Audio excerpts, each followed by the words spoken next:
Imaginez ceci. Vous vous trouvez sur la rive d'un grand fleuve par une chaude soirée d'été. La Volga charrie ses eaux vers la mer Caspienne et quelque part au loin, dans la brume dorée du coucher de soleil, les lumières d'une ville qui n'existe plus scintillent. La ville dont le nom était connu de Constantinople à Bagdad, des terrens princiers de Kiev aux palais impériaux chinois. Ithil, la capitale de l'Empire, qui a disparu sans laisser de traces, au point que même les archéologues discutent encore de l'endroit exact où elle se trouvait. Et dans ce silence du rivage du soir, nous ferons un voyage vers l'une des pages les plus mystérieuses de l'histoire mondiale, l'histoire du Khaganat Khazar, un État qui, il y a 7 siècles, contrôlait les terres allant du Dniepr à la mer Caspienne et qui a disparu dans le temps, ne laissant que de vagues échos dans les chroniques et de rares pièces de monnaie dans les vitrines des musées. Je vous invite à indiquer dans les commentaires la ville d'où vous venez et l'heure qu'il est, car l'histoire ne connaît pas de frontières et où que vous soyez, elle nous réunit dans cette soirée de réflexion sur le passé. Fermez les yeux et transportez-vous mentalement au 7e siècle de notre ère. Le monde était différent à cette époque. Les couleurs étaient plus vives, les odeurs plus piquantes et les mouvements plus lents. Dans les steppes entre la mer Noire et la mer Caspienne vivaient des tribus dont les chevaux soulevaient la poussière sur des milliers de kilomètres et dont les vents portaient l'odeur de l'absinthe et du feu. C'est là, sur ces étendues sans limite, là où le ciel touche la terre et où l'horizon se dissout dans l'aube, qu'est né l'empire des Khazars. Khazar, le mot lui-même résonne comme un murmure de vent dans l'herbe de la steppe. Ils sont venus de l'Est, du fin fond de l'Asie, comme l'une des vagues de cette grande migration des peuples qui, pendant des siècles, a redessiné la carte de l'Eurasie. Nomades turcs, ils ont emporté avec eux le souvenir des vastes steppes, de la vie sous le ciel étoilé, de la liberté qui ne se mesurait qu'à la distance parcourue par votre cheval avant le coucher du soleil. Imaginez un cavalier monté sur un cheval des steppes, basse mais rustique. Ses vêtements sont simples mais pratiques. Une veste en cuir, un chapeau en feutre, un sabre crochu et un arc à la ceinture. Il sait où trouver de l'eau dans la steppe sans eau, peut lire les étoiles et sentir l'approche du mauvais temps par le comportement de son cheval. Cet homme est l'héritier de traditions millénaires, des traditions de la steppe où seuls les forts, les intelligents et les solidaires survivent. Les Khazars n'étaient pas un peuple homogène.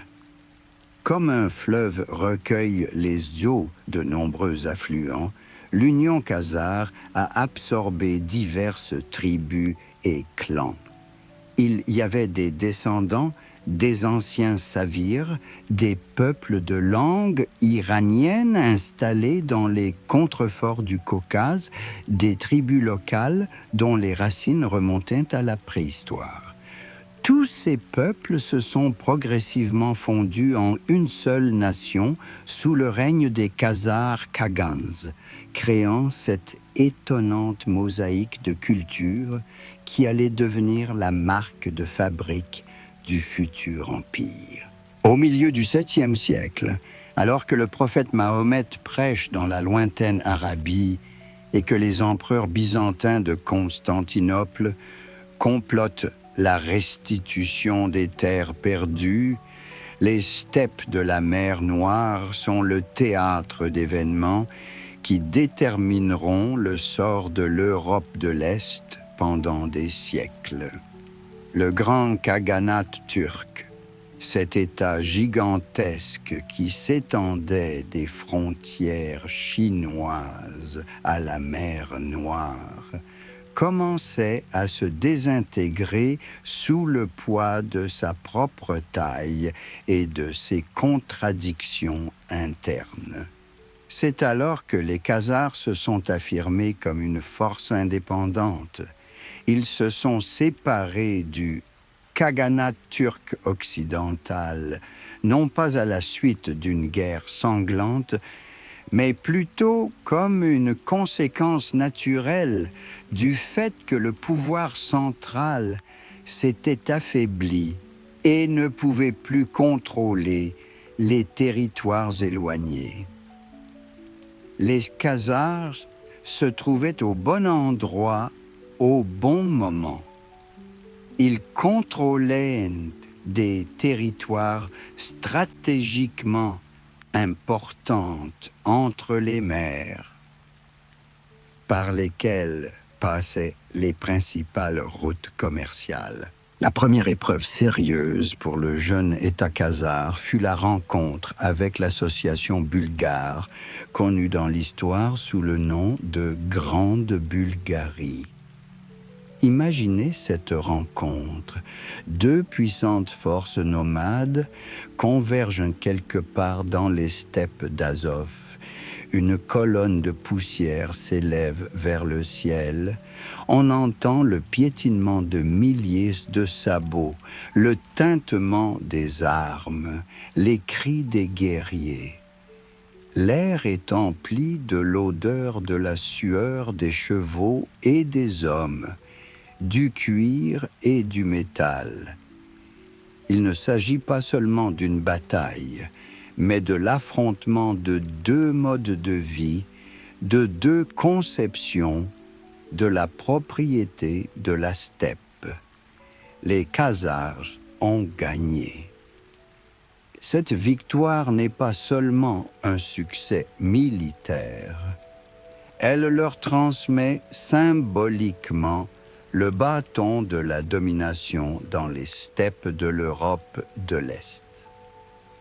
Les Bulgares se dirigent en partie vers l'ouest, où ils fondent le royaume bulgare sur le Danube, en partie restent sous la domination des Khazars, en partie se retirent vers le nord, dans la région de la Volga, où ils créent la Bulgarie de la Volga. Les Khazars ont pris la place de la principale puissance entre la mer Noire et la mer Caspienne. Mais l'événement le plus étonnant de l'histoire du Khaganat khazar commence un peu plus tard, lorsque du sud, derrière les montagnes du Caucase, apparaît une nouvelle force redoutable, les Arabes. Imaginez que ces soldats de l'islam, remplis de ferveur religieuse, habitués aux victoires, ont conquis la Perse et la Syrie, assiégé Constantinople elle-même. Ils marchent vers le nord, apportant avec eux une nouvelle foi et un nouveau mode de vie, et rien ne semble pouvoir arrêter leur progression vers l'intérieur de l'Europe. C'est ici, dans les contreforts du Caucase, que s'est déroulée l'une de ces rencontres historiques qui déterminent le destin des continents. Les Khazars se sont opposés à l'expansion arabe. ce n'était pas seulement l'affrontement de deux armées, mais de deux mondes, le monde de la steppe et le monde du désert, le monde des anciennes traditions turques et le monde de la jeune civilisation islamique. Les guerres avec les Arabes durent des décennies. Imaginez ces campagnes. Une armée arabe traverse des cols de montagne, des guerriers en robe blanche, montés sur des chevaux rapides, habitués au sable des déserts, mais supportant difficilement le froid des sommets montagneux. Les khazars, cavaliers en armure de cuir, qui connaissent tous les chemins et toutes les cachettes de ces terres, descendent du nord pour les rencontrer. L'un des épisodes les plus dramatiques de cette confrontation fut la campagne de la 730e année, lorsque le tsarévitch Khazar Barjil, fils du Khagan, effectua un raid audacieux loin au sud. Imaginez cette image. L'armée khazare apparaît soudainement sous les murs d'Ardabil, l'une des villes les plus importantes du Caucase du Sud. Les Arabes ne s'attendaient pas à une telle audace. Au cours de la bataille qui suivit, 25 000 guerriers arabes tombèrent au combat. C'est l'une des pertes les plus douloureuses que les Arabes aient jamais subies au cours de leur campagne de conquête. Mais les Arabes savaient tirer les leçons de leur défaite. 7 ans plus tard, en l'an 737, le grand commandant arabe Marwan, surnommé sourd en raison de sa capacité à ignorer les appels à la pitié, lance une campagne de représailles. Il ne s'agit plus d'un raid, mais d'une invasion.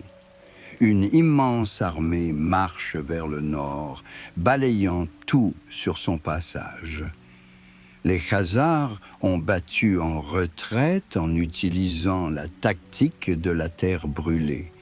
Ils ont emmené avec eux du bétail brûlé de l'herbe remplie des puits. Les Arabes marchent dans la steppe désertique où il n'y a rien pour nourrir les chevaux et rien à manger pour les gens. Mais Marwan persiste. Il atteint la capitale même des Khazars, la ville de Semender, qui se trouve quelque part dans les contreforts du Daghestan, et s'en empare. Cependant, la victoire s'est avérée être à la Pyrrhus. Les Arabes ne pouvaient pas tenir ces terres. Elles étaient trop éloignées de leur base, trop étrangères à la population locale. Les Khazars ne se soumettent pas. Ils se réfugient dans les marécages du delta de la Volga, patientent et, après le départ des Arabes, reviennent et restaurent leur pouvoir. En outre, ces guerres leur ont apporté un avantage inattendu. Elles ont obligé les Khazars à repenser leur stratégie, à déplacer le centre de gravité de l'État des dangereuses frontières méridionales vers les régions septentrionales, plus sûres. C'est alors, au 8e siècle, que Itil, la nouvelle capitale des Khazars, une ville qui allait devenir l'un des plus grands centres commerciaux du début du monde médiéval, est apparue dans le cours inférieur de la Volga. Imaginez cet endroit. Le large fleuve déborde de nombreux canaux, formant d'innombrables îles.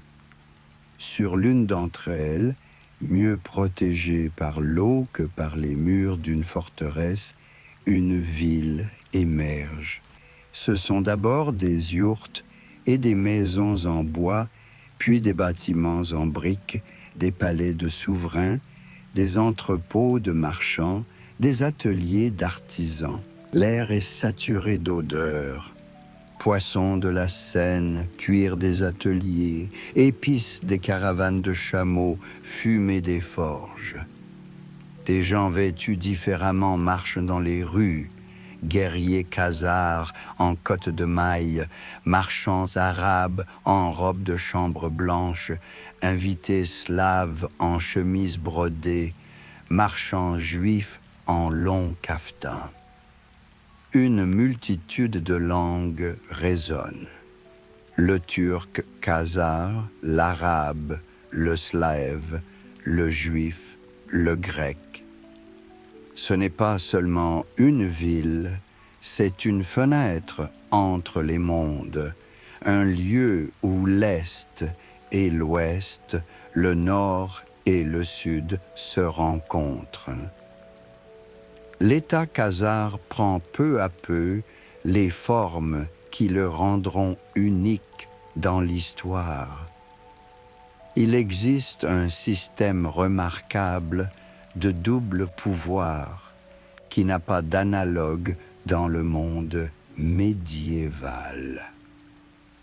À la tête de l'État se trouvait officiellement le Khagan, une figure sacrée entourée d'un rituel complexe. Son pouvoir était considéré comme divin et la prospérité du pays tout entier dépendait de sa santé et de son bien-être. Mais le véritable pouvoir appartenait au Bek, un commandant militaire et administrateur qui gérait toutes les affaires terrestres. Imaginez cette image dans un palais opulent, entouré de courtisans respectueux, siège le Khagan. Ses vêtements sont cousus d'or, une couronne précieuse est posée sur sa tête, mais il ne parle pas, ne prend aucune décision. Sa vie est soumise à un rituel strict. Et dans le bâtiment voisin, dans son bureau, entouré de cartes et de papiers, le bey, le véritable dirigeant du pays, reçoit les ambassadeurs et décide des affaires de l'État. Ce système n'est pas le fruit du hasard. Il a permis de combiner les anciennes traditions steppiques de l'autorité sacrale avec les besoins pratiques de la gestion d'un État multiethnique complexe. La Khazarie devient un organisme de plus en plus complexe. Son territoire s'étendait du Dniepr à l'ouest à la mer Caspienne à l'est, des contreforts du Caucase au sud à la zone forestière au nord. Il s'agissait de terres présentant des conditions naturelles totalement différentes, des peuples différents et des traditions différentes. Les clans khazars parcouraient les steppes du sud avec leurs troupeaux. Les Alains pratiquaient l'agriculture et la viticulture dans les contreforts du Caucase. Les tribus slaves chassaient et récoltaient du miel dans la zone forestière. Les Grecs byzantins faisaient du commerce dans les villes de Crimée. Toute cette diversité devait être unie d'une manière ou d'une autre afin de créer un système qui permettrait à des personnes aussi différentes de vivre sous une même autorité. Les Khazars ont trouvé une solution étonnamment sage. Ils n'ont pas essayé d'égaliser tout le monde. Ils ne les ont pas forcés à adopter les coutumes khazars. Au lieu de cela, ils ont créé un système que l'on peut qualifier de fédéral. chaque nation a conservé sa propre structure, ses propres dirigeants, ses propres traditions, mais a rendu hommage au Kagan Khazar et a reconnu son autorité suprême. Ce système a fonctionné parce que les Khazars ne se sont pas contentés de percevoir un tribut. Ils ont assuré la protection et l'ordre en retour. Les garnisons khazars se trouvaient à des endroits clés. Dans la forteresse de Sarkel sur le Don, à Samkeretz, près du détroit de Kertch, dans d'autres lieux d'importance stratégique.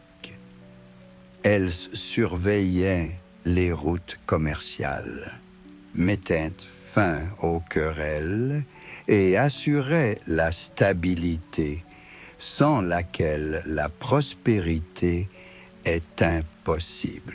Mais le plus étonnant dans l'histoire des Khazars, c'est que cet empire des steppes a développé une diversité religieuse qui n'a pas d'équivalent dans le monde médiéval.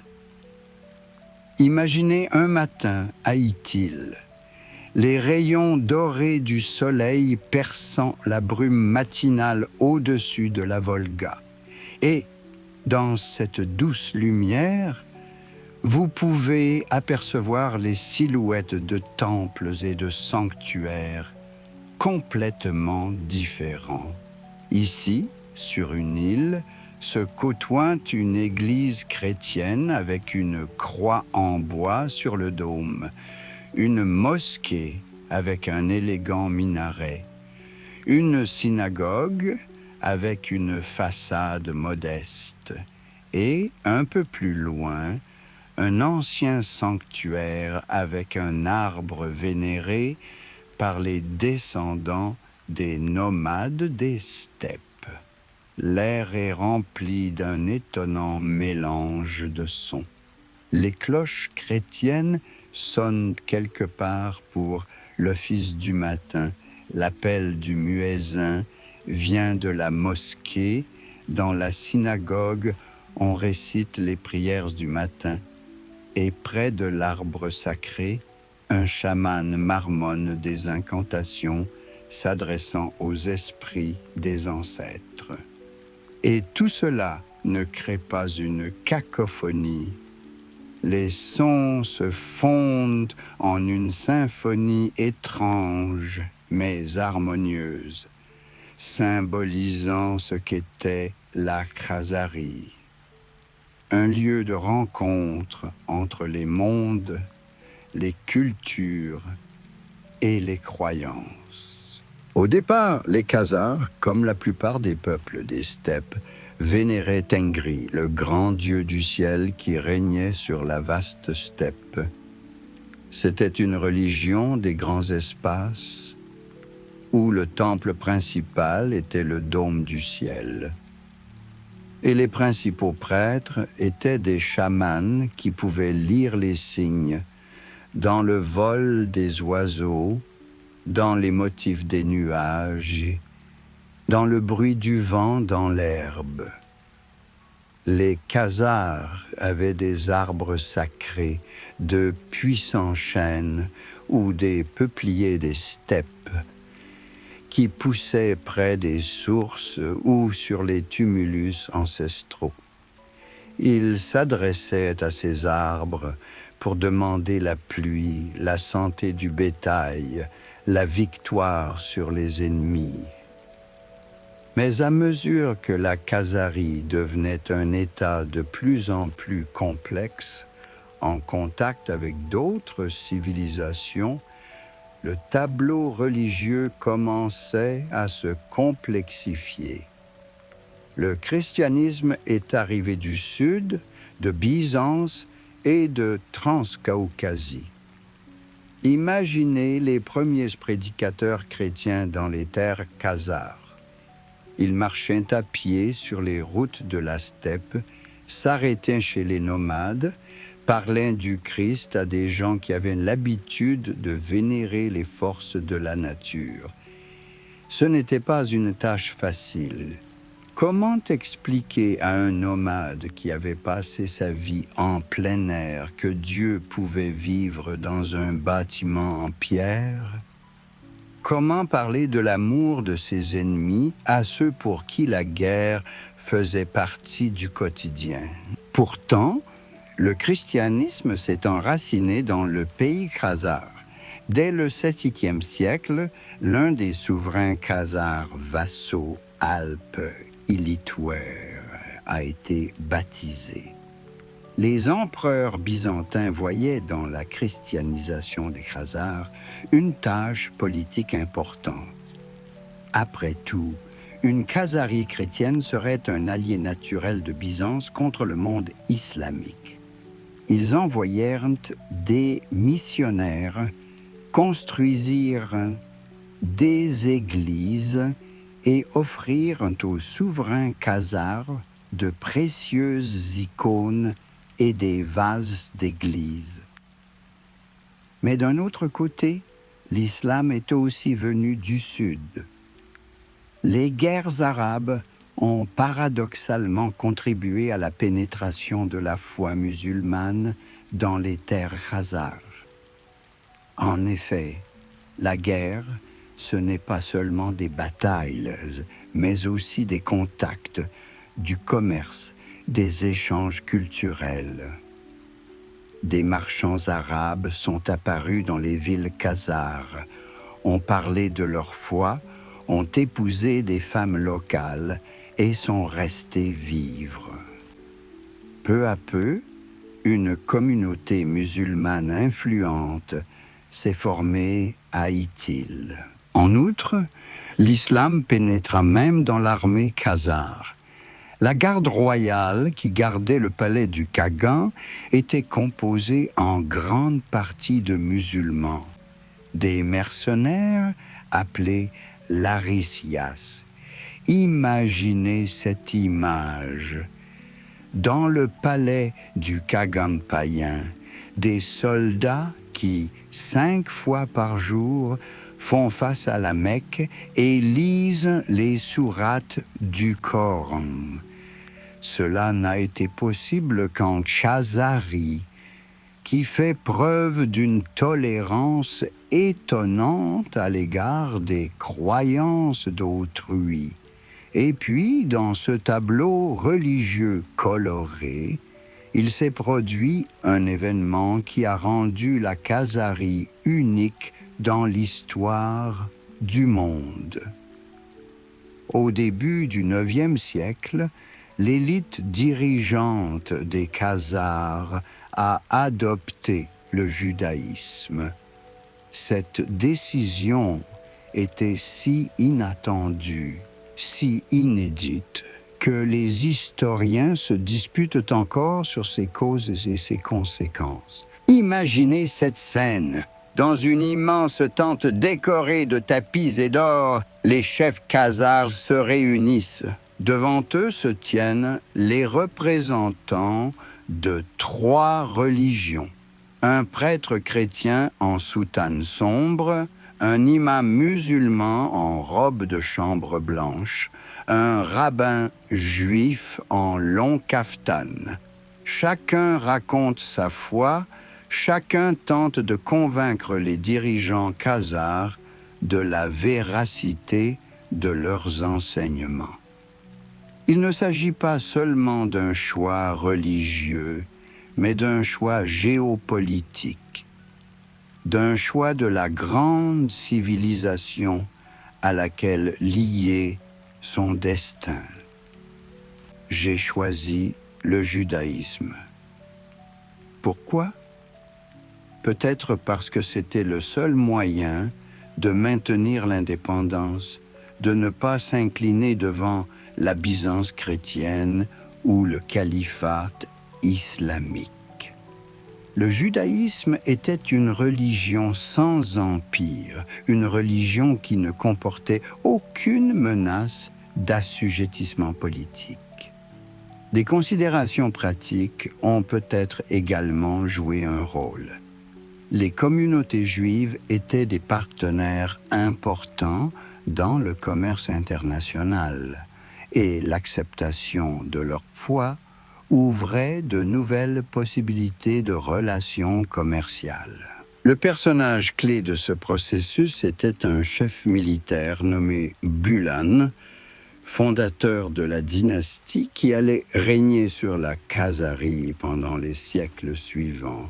Son descendant Obadiah a achevé le travail commencé par son grand-père, concentrant le pouvoir réel entre ses mains et établissant finalement le judaïsme comme religion de l'élite khazare. Mais il est important de comprendre que le judaïsme n'a été accepté que par un cercle étroit de la noblesse khazare. Les Khazars ordinaires, et plus encore les peuples sous leur contrôle, ont continué à pratiquer leur religion traditionnelle. Il ne s'agissait pas d'une conversion de masse, mais plutôt d'une déclaration politique de la classe dirigeante. En conséquence, la Khazarie se trouvait dans une situation unique. Un État où le Khagan professe le judaïsme, s'égarde l'islam, une partie des sujets le christianisme, tandis que la majorité de la population reste fidèle aux anciens dieux païens. Cette mosaïque religieuse n'était pas un obstacle au développement de la Khazarie, mais au contraire, l'une des sources de sa force.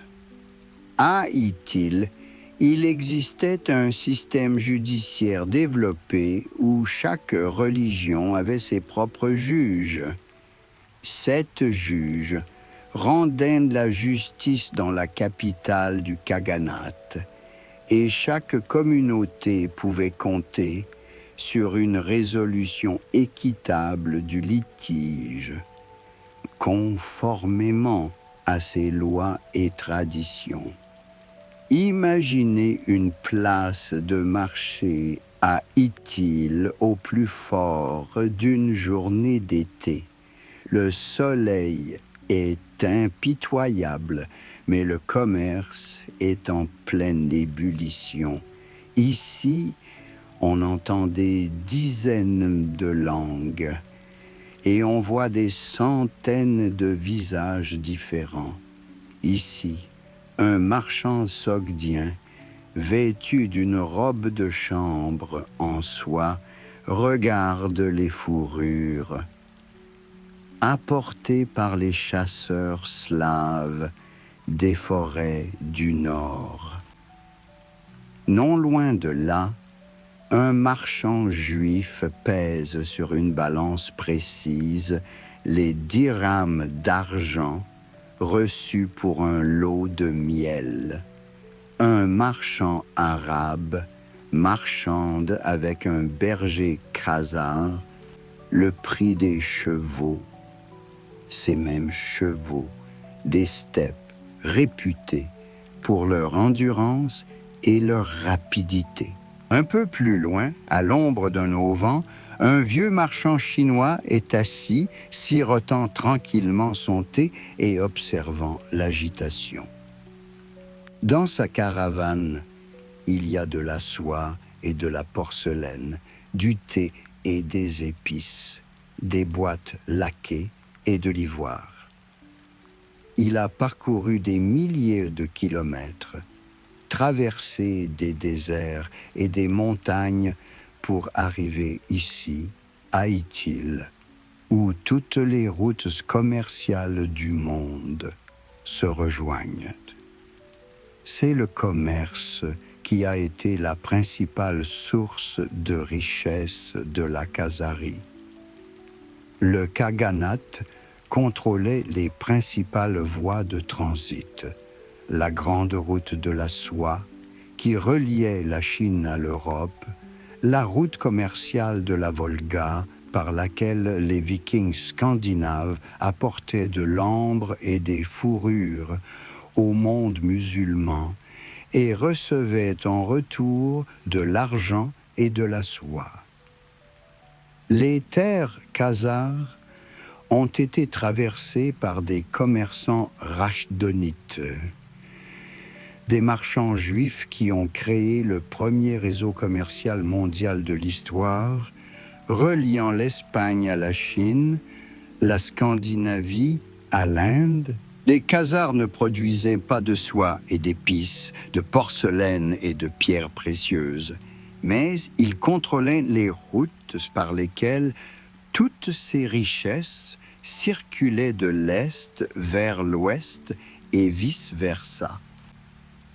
Pour avoir le droit de passer par leur territoire, les marchands payaient des droits qui constituaient la base du budget khazar.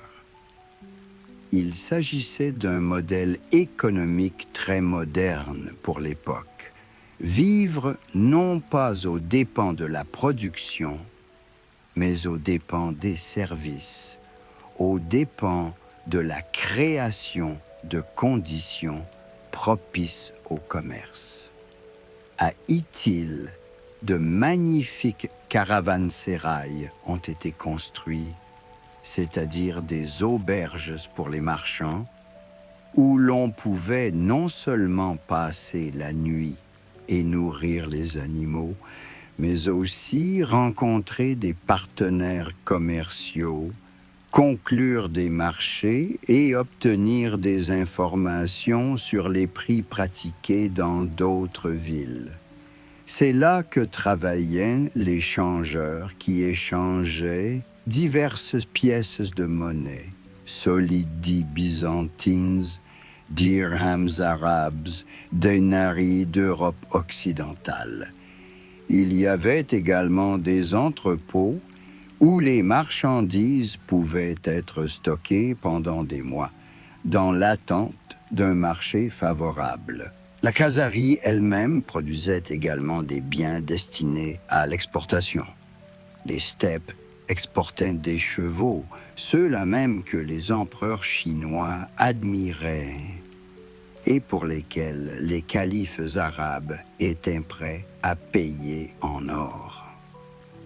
De la Volga et de la mer Caspienne, on exportait de la colle de poisson, très appréciée dans la construction navale, des forêts du Nord, territoires des Khazars, le miel, la cire, les fourrures et, hélas, des esclaves, des prisonniers de guerre capturés lors de raids qui étaient vendus sur les marchés aux esclaves. Mais la Khazarie n'échangeait pas seulement des biens matériels. C'était un lieu d'échange d'idées, de technologie et de réalisation culturelle. Les inventions chinoises, boussole, poudre à canon, papier, sont arrivées en Europe par les terres khazars. C'est de là que l'artisanat européen, l'ambre scandinave et le miel slave sont partis vers le monde musulman. Les traducteurs khazars traduisaient d'une langue à l'autre non seulement des documents commerciaux, mais aussi des traités scientifiques, des textes religieux et des œuvres poétiques. Le Sogdien, la langue d'un peuple qui vivait dans les oasis d'Asie centrale et qui servait d'intermédiaire entre la Chine et l'Occident, a joué un rôle particulier dans cet échange culturel. Le sogdien était la lingua franca du monde médiéval précoce, la langue de communication internationale, comme le latin en Europe ou l'arabe dans le monde musulman. Le sogdien était la langue de correspondance entre les marchands. De l'Espagne à la Corée, des contrats étaient rédigés et des documents commerciaux étaient établis. Des colons sogdiens ont vécu à Itil, apportant avec eux non seulement des compétences commerciales, mais aussi une culture de haut niveau. Les sogdiens étaient d'habiles artisans. Ils savaient fabriquer des tissus fins, des bijoux et des ustensiles en métal. C'étaient des gens instruits. Parmi eux se trouvaient des médecins, des astronomes et des mathématiciens. Ils professaient différentes religions: bouddhisme, christianisme, manichéisme, zoroastrisme, et cette tolérance religieuse s'inscrivait parfaitement dans l'atmosphère générale de la capitale khazare. Peu à peu, Itil s'est transformée en l'une des plus grandes villes du monde médiéval précoce.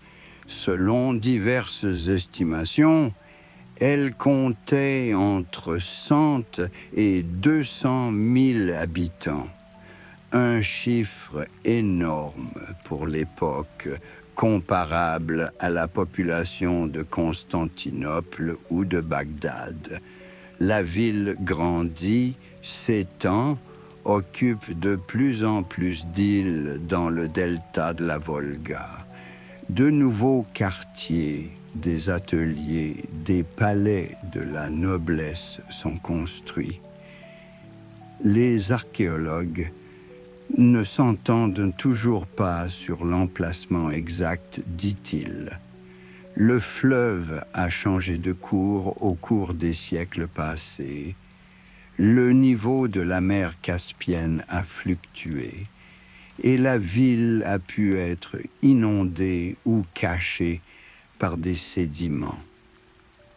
Mais ces dernières années, dans la région d'Astrakhan, dans les villages de Semibugri et Baranibugor, on a découvert des vestiges d'établissements qui pourraient être les ruines de la grande capitale khazare. Des milliers de fragments de poterie, des restes de murs de forteresse, des traces d'ateliers et d'habitations. Tout indique l'existence d'une grande ville. Imaginez à quoi pouvait ressembler cette ville à l'époque de son apogée.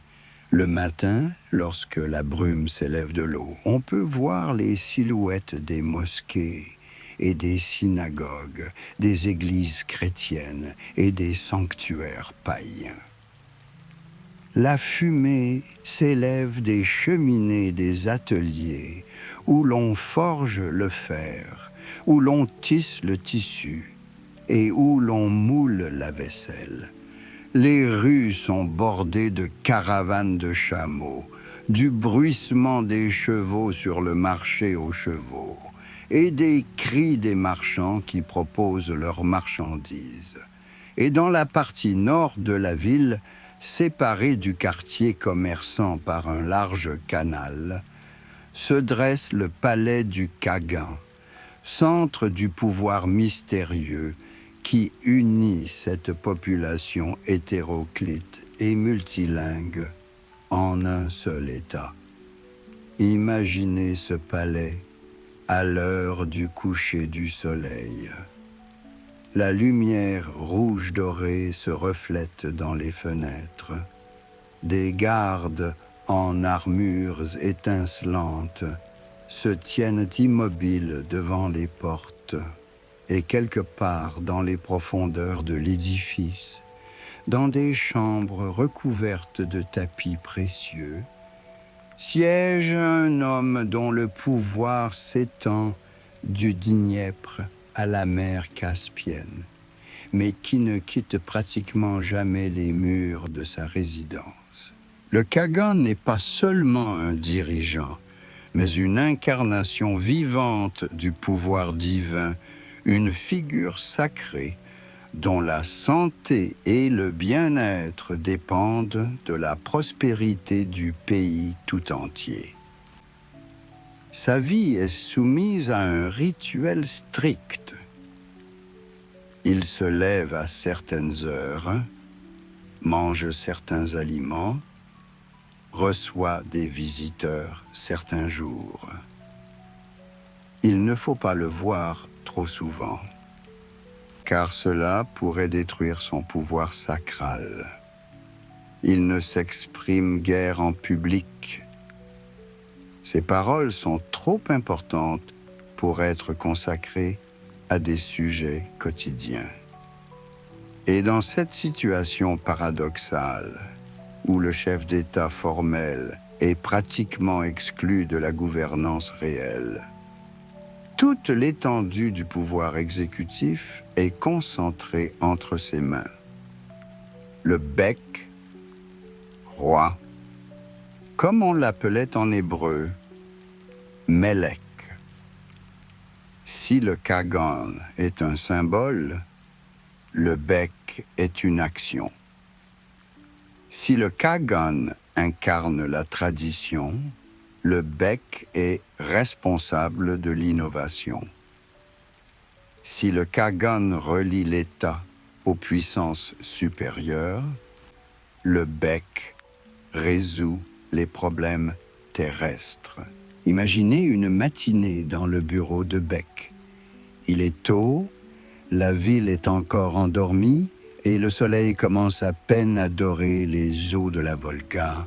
Sur la table sont posées des cartes, primitives selon nos critères, mais contenant toutes les informations connues à l'époque sur les terres concernées. Elles indiquent les forteresses où se trouvent les garnisons khazars, les routes commerciales empruntées par les caravanes, les frontières au-delà desquelles commencent les possessions des États voisins. Des ambassadeurs entrent en scène.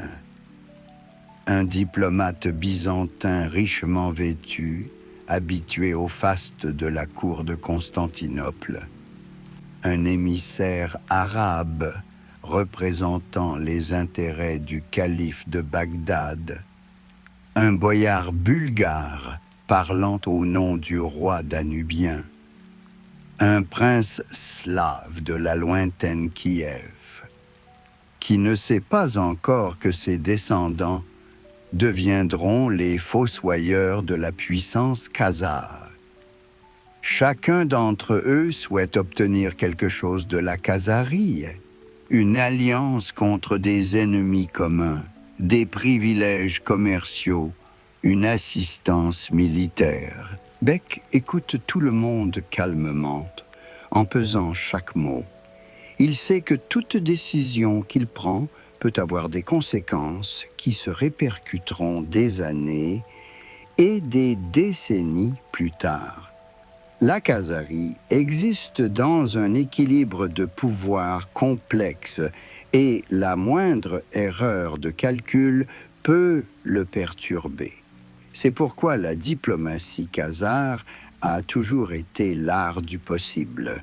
Il ne s'agit pas de viser le maximum, mais d'atteindre l'optimum. Les relations avec l'Empire byzantin sont particulièrement délicates. Ces deux États sont des alliés naturels. Ils sont séparés par des milliers de kilomètres. Ils n'ont pas de différends territoriaux, mais ils ont un ennemi commun, le califat arabe. Byzance a besoin d'un rempart khazar pour protéger ses frontières septentrionales des raids nomades. La Khazarie s'intéresse alors à l'artisanat et à la technologie byzantine. Cette alliance a été cimentée non seulement par des traités politiques, mais aussi par des mariages dynastiques. En l'an 612, le futur empereur byzantin Constantin Infance épouse la fille du Khazar Hagan Virkor, une princesse que l'on commence à appeler Irina à Constantinople, mais dont le nom Khazar Chichak signifie simplement fleur. Imaginez ce mariage dans le palais d'or de Constantinople, sous les arches de Sainte-Sophie. Un prince byzantin prend pour épouse une princesse des steppes et quelque part au loin, à Ithil, le Khazar Khagan reçoit la nouvelle que sa fille est devenue membre de la famille impériale du plus grand empire chrétien du monde. Mais l'alliance avec Byzance n'empêchait pas les Khazars d'entretenir des relations avec d'autres forces. Lorsque les intérêts de l'État l'exigeaient, les Khazars pouvaient soutenir les opposants à l'empereur byzantin, contribuer à le renverser ou, au contraire, l'aider à remonter sur le trône. La politique des Khazars a toujours été pragmatique. Ils soutenaient ceux qui leur étaient favorables sur le moment, sans se lier par des engagements à long terme. La base de la puissance khazare était l'armée, peu nombreuse par rapport aux grands empires, mais parfaitement organisée et mobile. Elle était basée sur l'ancienne milice des steppes. Tous les Khazars mâles adultes étaient des guerriers, capables en cas de besoin de monter à cheval et de partir en campagne.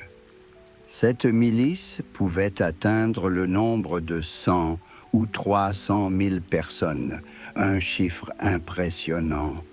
Mais une telle armée ne pouvait être rassemblée que dans des cas exceptionnels, lorsque l'existence même de l'État était menacée. Imaginez un tel rassemblement. Des cavaliers traversent la steppe avec l'ordre du Khagan concernant la milice générale. Dans chaque village khazar, les hommes sellent leurs chevaux, prennent leurs arcs et leurs sabres, disent au revoir à leurs femmes et à leurs enfants. En quelques jours, la steppe est recouverte de la poussière de milliers de sabots. Des détachements venus de toutes les régions du Khaganat se rendent au lieu de rassemblement prévu. Ce spectacle a dû stupéfier les contemporains. Une mer de cavaliers s'étendant d'un horizon à l'autre. Mais au fil du temps, alors que la Khazarie devenait un État de plus en plus sédentaire, le système de milice a commencé à être complété par des unités militaires professionnelles. Celles-ci reposaient sur de lourdes gardes montées, des cavaliers en cotte de mailles, armés de longues lances et d'épées, capables de porter un coup décisif à l'ennemi. Nombre de ces gardes n'étaient pas d'origine khazare. Parmi eux se trouvaient des musulmans larisiens, des mercenaires slaves et russes, des représentants d'autres peuples qui servaient le Khagan khazar en échange d'un salaire. L'arme principale du guerrier khazar était l'arc, arme traditionnelle des peuples des steppes qu'il maniait à la perfection. L'arc khazar était composé de plusieurs couches de bois, d'os et de tendons collés avec de la colle de poisson. Un tel arc était compact, mais très puissant.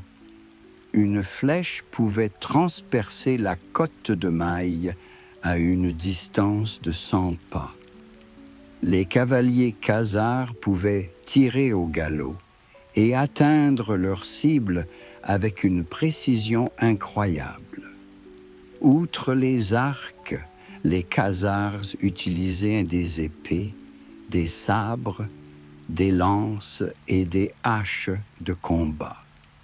Mais contrairement à de nombreux autres peuples nomades, ils étaient incapables non seulement de se battre en rase campagne, mais aussi de prendre des villes fortifiées. Ils disposaient de machines de siège, catapultes et béliers, et savaient construire des tours de siège et creuser des murs.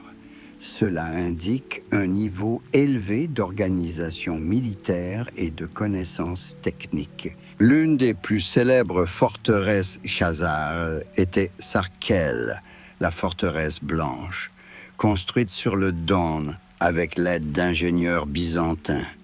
Imaginez cette construction. Des murs de calcaire blanc s'élèvent à plusieurs brasses de hauteur. Des tours d'angle permettent de tirer sur les abords de la forteresse. À l'intérieur se trouvent des casernes pour la garnison, des entrepôts pour les armes et les vivres. Sarkel contrôlait le passage du Don, le carrefour le plus important sur la route reliant l'Europe à l'Asie. Une autre forteresse importante était Samkertz, située près du détroit de Kertch. De là, les Khazars contrôlaient la sortie de la mer d'Azov vers la mer Noire, percevaient des droits sur les navires marchands et veillaient à ce que personne ne puisse passer par là sans leur permission. Ces forteresses n'étaient pas seulement des structures militaires, mais aussi des symboles du pouvoir khazar, rappelant que le Khaganat contrôlait toutes les routes les plus importantes entre l'Europe et l'Asie. Mais au fil des décennies, puis des siècles, la situation en Europe de l'Est change progressivement. Au nord, dans la zone forestière, les tribus slaves se renforcent. Pendant longtemps, elles ont été tributaires des Khazars. Elles payaient un tribut en fourrure et en miel, en cire et en esclaves. Les collecteurs d'impôts khazars venaient régulièrement dans les villages slaves et personne n'osait s'y opposer. Mais au IXe siècle, une nouvelle force est apparue parmi les tribus slaves, les Varangiens, des guerriers et des commerçants normands venus de Scandinavie. Ils sont venus du nord par la rivière sur leur longue tour et ont apporté avec eux non seulement des épées de fer et une expérience de la bataille, mais aussi de nouvelles idées sur le pouvoir de l'État. Sous leur direction, les tribus slaves disparates ont commencé à s'unir en un seul État, l'État de la vieille Russie. Imaginez une rencontre entre un collecteur de tribus khazar et un prince slave, avec des guerriers varangiens derrière lui. Auparavant, le khazar pouvait exiger et il lui obéissait sans objection. Maintenant, le prince slave le regarde dans les yeux et lui dit « Nous ne paierons plus de tribut. Si vous voulez vous battre, battez-vous. » Et derrière ses épaules brillent les épées de guerriers professionnels qui ne connaissent pas la peur et sont prêts à se battre jusqu'à la dernière goutte de sang. Les premiers affrontements entre les Khazars et les Russes se déroulent dans le cadre des relations traditionnelles. Une des tribus slaves refuse de payer le tribut. Les Khazars envoient un détachement punitif. Après plusieurs batailles, les rebelles sont soumis ou achetés. Mais peu à peu, ces conflits sont devenus de plus en plus sérieux. Les Russes ne se contentent pas de refuser de payer le tribut. Ils commencent à revendiquer le rôle de collecteurs de tribut auprès des tribus voisines. En l'an 913, un épisode a montré que les temps étaient en train de changer. La flotte russe descend la Volga jusqu'à la mer Caspienne. Pour la première fois dans l'histoire, quelqu'un ose passer par la principale voie d'eau de la Khazarie sans l'autorisation du Khagan khazar. Les corbeaux russes atteignent la mer Caspienne, pillent les villes côtières et s'emparent d'un riche butin. Sur le chemin du retour, les Khazars leur tendirent une embuscade à l'embouchure de la Volga. La majeure partie de l'armée russe périt, mais le fait même d'une telle campagne était de mauvais augure. Il ne s'agissait pas d'un simple raid, mais d'une reconnaissance du champ de bataille. Les Russes vérifiaient la puissance des Khazars sur la route de la Volga, l'efficacité de la machine militaire khazare. Et bien que cette fois-ci les Khazars aient été victorieux, le fait même que quelqu'un ait osé les défier sur leur propre territoire en disait long. Du sud parviennent des nouvelles alarmantes de nouveaux peuples nomades qui se déplacent vers l'ouest depuis les profondeurs de l'Asie, les Badjanaks, les Oghuz et plus tard les Polovtsiens. Il s'agit d'une nouvelle vague de la grande migration des peuples qui menace de balayer les anciennes formations étatiques, y compris la Khazarie. La steppe était à nouveau en mouvement et dans ce mouvement, les anciens États sédentaires étaient désavantagés. Les Badjanaks étaient particulièrement dangereux. Il s'agissait d'un peuple nombreux et belliqueux, habitué à des guerres et à des raids constants. Ils ne voulaient pas se soumettre aux Khazars comme l'avaient fait les anciennes tribus nomades. Au contraire, ils revendiquaient la domination des steppes de la mer Noire. Les Khazars ont dû abandonner nombre de leurs positions dans la région septentrionale de la mer Noire, se repliant sur des frontières plus protégées. Ce recul a eu des conséquences considérables. La Khazarie perd le contrôle d'importantes parties des routes commerciales, perd les revenus des droits de douane et surtout, elle perdait son prestige. Les nations vassales, voyant que les Khazars n'étaient même pas capables de se protéger eux-mêmes, commencèrent à se demander si cela valait la peine de continuer à leur obéir. Dans le même temps, des changements se produisaient également en Khazarie. L'adoption du judaïsme par l'élite dirigeante, aussi politiquement judicieuse qu'elle ait pu être à l'époque de sa réalisation, a fini par poser des problèmes. La majeure partie de la population du Khaganat pratiquait d'autres religions, le christianisme, l'islam, divers cultes païens.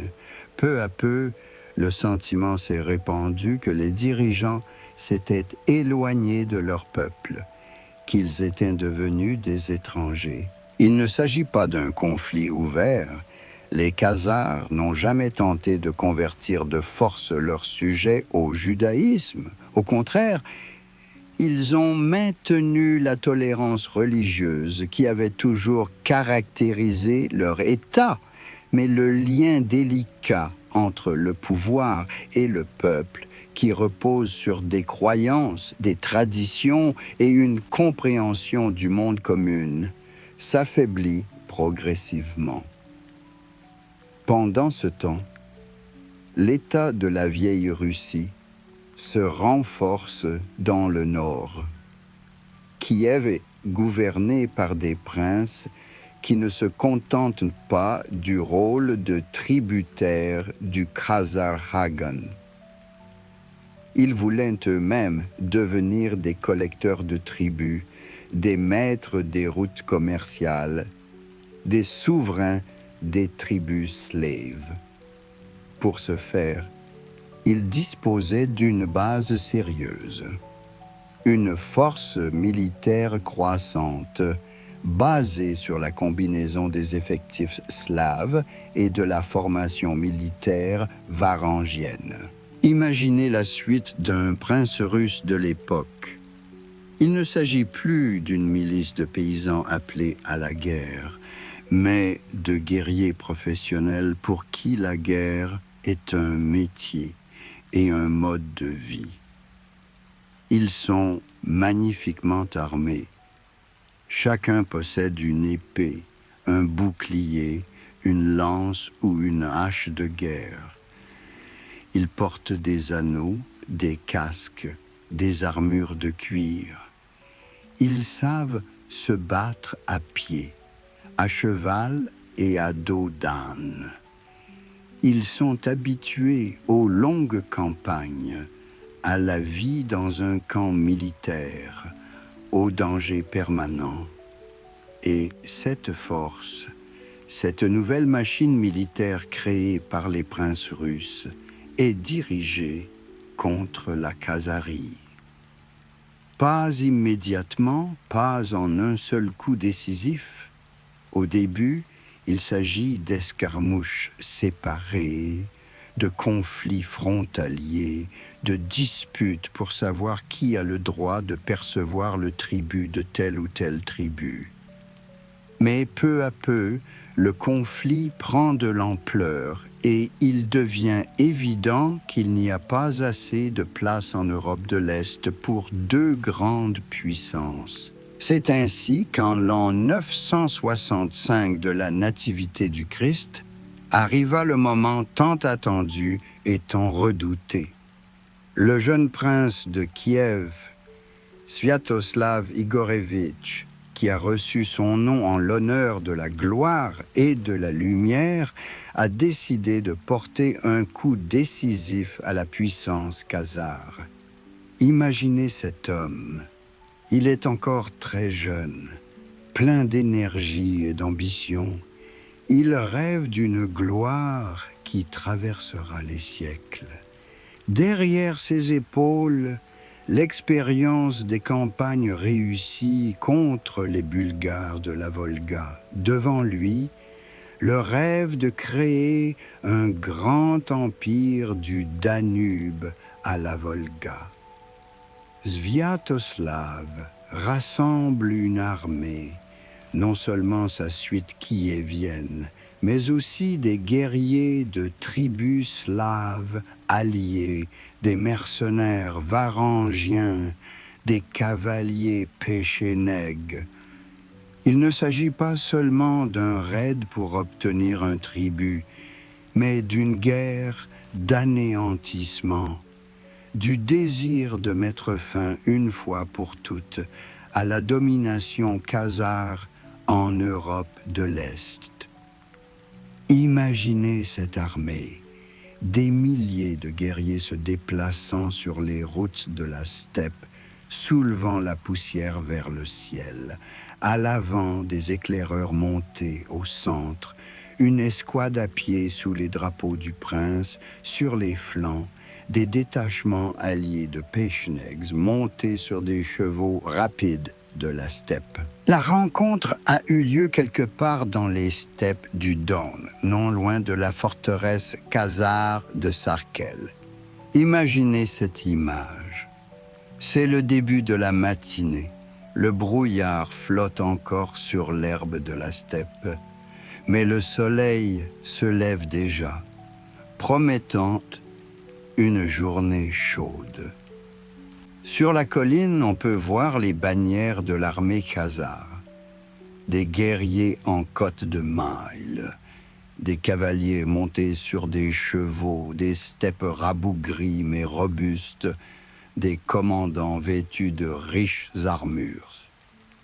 C'est cette armée qui, pendant des siècles, a semé la terreur chez les ennemis du Khazar Khagan, une armée qui n'a jamais connu la défaite sur son propre territoire. Mais les temps ont changé.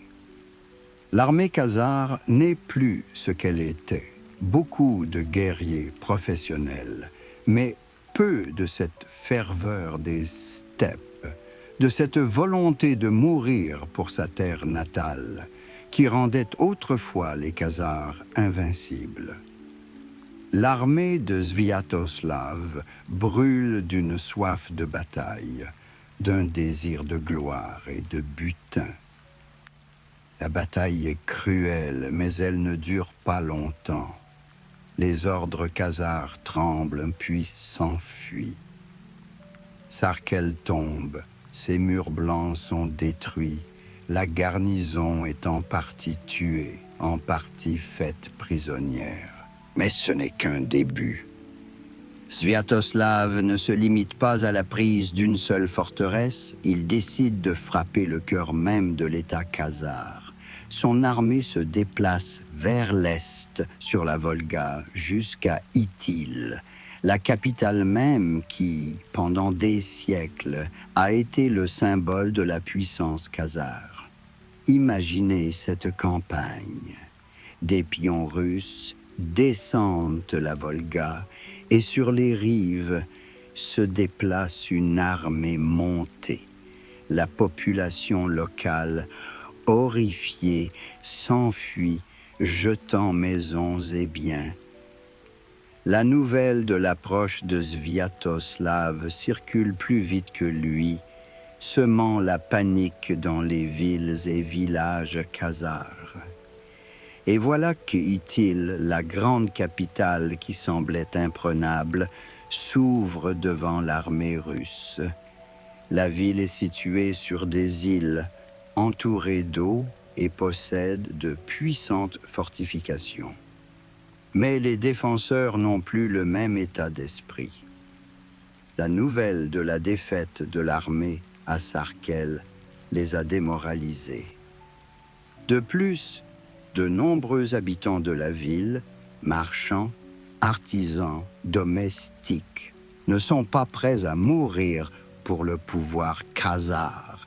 L'essentiel pour eux est de sauver leur vie et leurs biens, et le choix du souverain, le Khazar Khagan ou le prince russe, n'est pas très important. Itil est tombé. Imaginez cette image. Des soldats russes font irruption dans une ville inaccessible à leurs ennemis depuis des siècles. Ils traversent les rues où, il n'y a pas si longtemps, on parlait des dizaines de langues où les marchands de toutes les parties du monde connues faisaient du commerce. Aujourd'hui, ces rues sont vides. Ceux qui le pouvaient ont fui, ceux qui n'avaient pas le temps se sont cachés dans les maisons, espérant attendre la fin de la tempête. Le palais du Khagan a été mis à sac. Imaginez ces salles où siégeait, il n'y a pas si longtemps, le seigneur d'un immense empire, entouré d'une splendeur cérémonielle. Tapis précieux, vases d'or et d'argent, étoffes de soie, livres rares. Tout cela est désormais entre les mains des vainqueurs. Le Khagan lui-même, s'il est encore en vie, a fui quelque part dans les marais du delta de la Volga, où il est encore possible de se cacher des persécutions. Mais Sviatoslav ne se limite pas à Itil. Son armée s'est déplacée plus loin jusqu'à Semender, l'ancienne capitale des Khazars, située dans les contreforts du Daghestan. Cette ville subit le même sort. Semender est prise, pillée. Ses habitants sont en partie tués, en partie réduits en esclavage. Les deux capitales de la Khazarie tombèrent en ruine et leur conquérant reçut un surnom qui lui valut d'entrer dans l'histoire. Sviatoslav le Brave. Il semblerait que ce soit la fin. Le grand empire des Khazars est tombé sous les coups du prince russe. Ses villes ont été détruites. Son armée a été vaincue. En effet, le Khaganat khazar a cessé d'exister en tant qu'État indépendant. Mais l'histoire se termine rarement par une bataille décisive. La vie est plus compliquée que les récits héroïques. Sviatoslav ne peut rester longtemps sur les terres conquises. D'autres guerres et d'autres conquêtes l'attendent. L'empereur de Byzance l'a appelé sur le Danube, lui promettant de l'or pour la guerre contre les Bulgares. Le prince russe est parti, n'ayant laissé dans les terres khazars que de petites garnisons. Et les Khazars, qui s'étaient réfugiés dans les marécages et les roseaux du delta de la Volga, commencent peu à peu à revenir. Le Khaganat était mort, mais les Khazars, en tant que peuple, continuaient d'exister. Ils reconstruisirent certaines des villes détruites, tentèrent d'établir des échanges commerciaux et cherchèrent des alliés. Le Khorezm leur apporta de l'aide, des troupes et de l'argent, des conseillers et des artisans. À cette époque, de nombreux Khazars se convertirent à l'islam. Peut-être était-ce une condition de l'aide khorezmienne, ou peut-être une tentative de trouver une nouvelle idée unificatrice pour remplacer la grandeur perdue. Mais l'ancienne puissance n'existe plus. La Khazarie s'est désintégrée en plusieurs petites principautés. La Khazarie de Crimée, qui a existé le plus longtemps, le Don, le Caucase du Nord, la Volga. Chacune d'entre elles contrôlait un petit territoire, vivait sa propre vie, essayant de survivre dans un monde qui avait changé. Le dernier coup a été porté en 1995 par le prince Vladimir, le grand-père du même Vladimir qui a baptisé la Russie. Il entreprend une nouvelle campagne contre les Khazars et leur impose un tribut. Après cela, les Khazars sont mentionnés occasionnellement dans les chroniques, mais déjà comme une force insignifiante, incapable d'influencer le cours des événements majeurs. Le point final de l'histoire des principautés khazars a été fixé par les Mongols au XIIIe siècle. Les troupes de Batu Khan ont parcouru toutes les terres où vivaient encore les descendants des Khazars et les ont incorporés à la Horde d'Or. Les Khazars se sont dissous parmi d'autres peuples. Leur langue a été oubliée. Leurs traditions ont été mélangées à des traditions étrangères. Seules des découvertes archéologiques et des références dans d'anciennes chroniques rappellent qu'il existait autrefois un grand empire entre le Dniepr et la mer Caspienne. Mais pourquoi la Khazarie a-t-elle péri?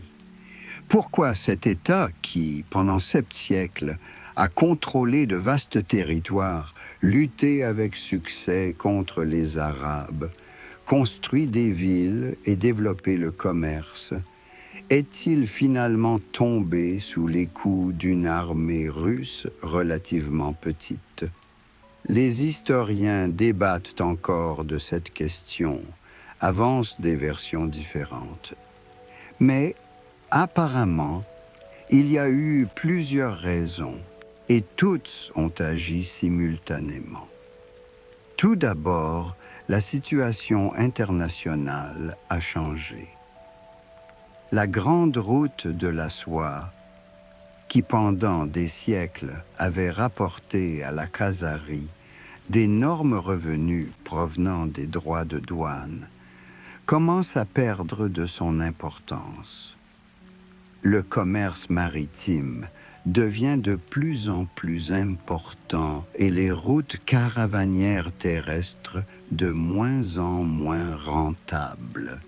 Les guerres arabes en Asie centrale, les querelles en Chine, l'émergence de nouvelles routes maritimes, tout cela a sapé les fondements de la prospérité khazare.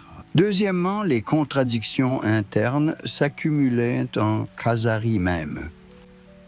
L'adoption du judaïsme par l'élite dirigeante, aussi sage qu'elle ait pu être au départ, a fini par créer un fossé entre l'élite et le peuple.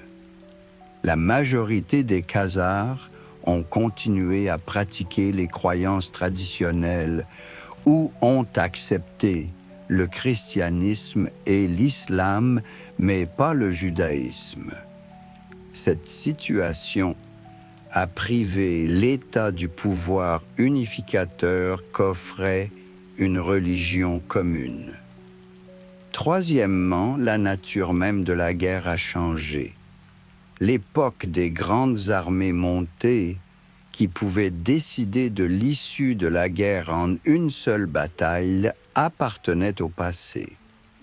Il y avait de nouveaux types de troupes, de nouvelles tactiques, de nouvelles armes. Les Khazars, habitués aux anciennes méthodes de guerre, n'étaient pas prêts pour ces changements. Enfin, il s'agit simplement d'un manque de chance avec l'ennemi. Sviatoslav était un commandant talentueux. Son armée était bien entraînée et motivée. Si les Khazars avaient dû affronter un adversaire moins compétent, l'issue aurait peut-être été différente. Mais l'histoire ne connaît pas le subjonctif. Ou peut-être s'agit-il de ce que le grand historien russe Lev Goumilev a écrit. Le changement climatique. Le Xe siècle a été une période de refroidissement, de mauvaises récoltes, de catastrophes écologiques. Le niveau de la mer Caspienne s'élevait et l'Ityl pouvait tout simplement être inondé. Les steppes deviennent moins propices à l'élevage nomade et la population se déplace vers des régions plus favorables. L'élite khazare, choyée par des siècles de vie paisible, n'a pas pu s'adapter aux nouvelles conditions. Peut-être toutes ces raisons ont-elles agi de concert, créant la crise qui a conduit à la mort du Khaganat. Quoi qu'il en soit, à la fin du Xe siècle, il ne restait du grand empire khazare que des souvenirs et des monuments archéologiques qui sont toujours étudiés par les scientifiques. Depuis plus de 1000 ans, les archéologues recherchent les traces de cette civilisation disparue. La recherche d'Ityl, la capitale légendaire qui fut l'une des plus grandes villes du début du monde médiéval, est particulièrement intéressante. Quelque part dans le delta de la Volga, sous une couche de limon et de sable, doivent se trouver les vestiges de palais et de temples, d'ateliers et d'habitations, d'objets ménagers et d'œuvres d'art. Ces dernières années, les archéologues ont concentré leurs efforts sur la zone entourant les villages de Semibugri et Baranibugor, dans la région d'Astrakhan. Des milliers de fragments de poterie de la culture saltovo-mayak, celle-là même, qui était typique du Khaganat khazar, y ont été découverts. Des vestiges de murs de forteresses en briques crues, des traces d'ateliers et d'habitations ont été découverts.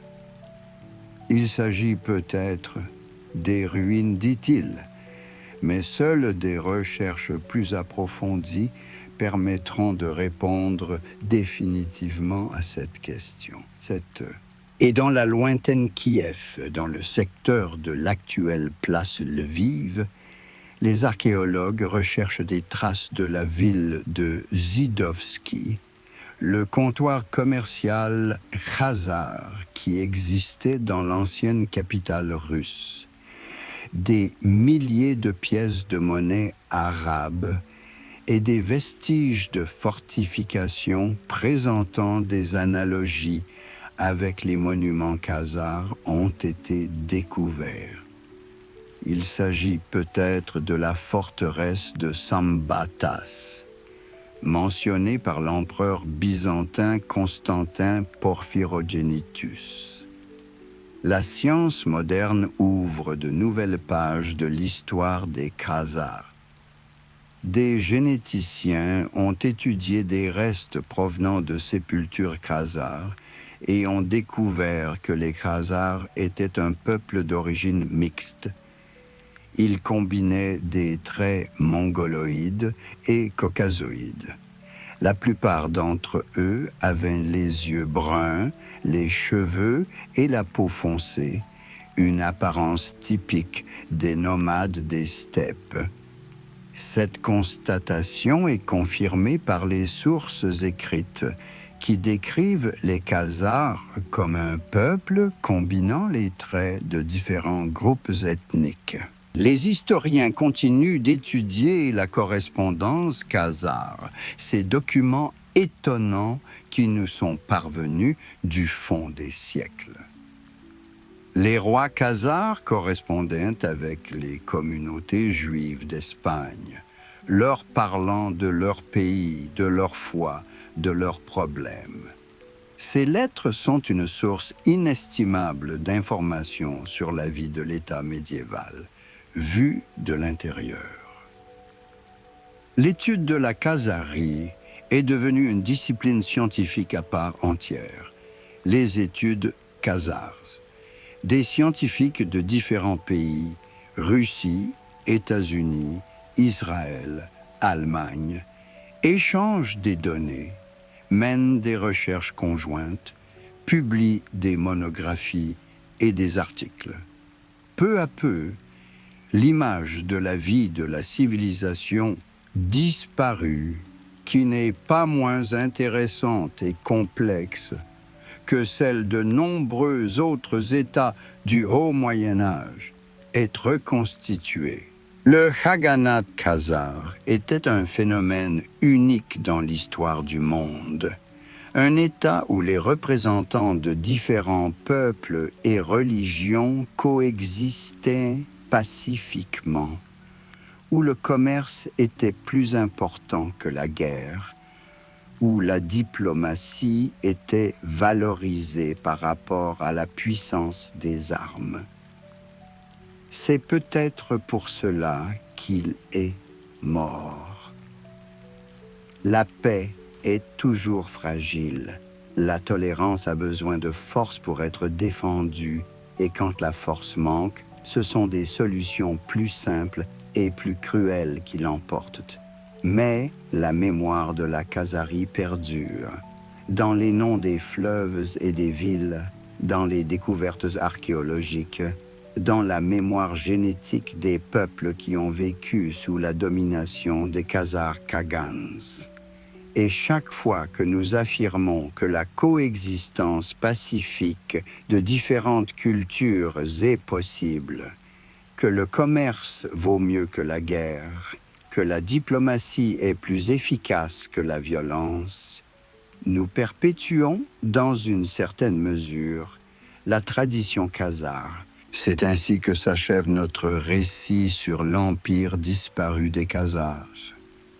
Un État qui, il y a 7 siècles, contrôlait de vastes régions allant du Dniepr à la mer Caspienne, avant de disparaître dans la nuit des temps, ne laissant derrière lui que de vagues légendes et des découvertes archéologiques.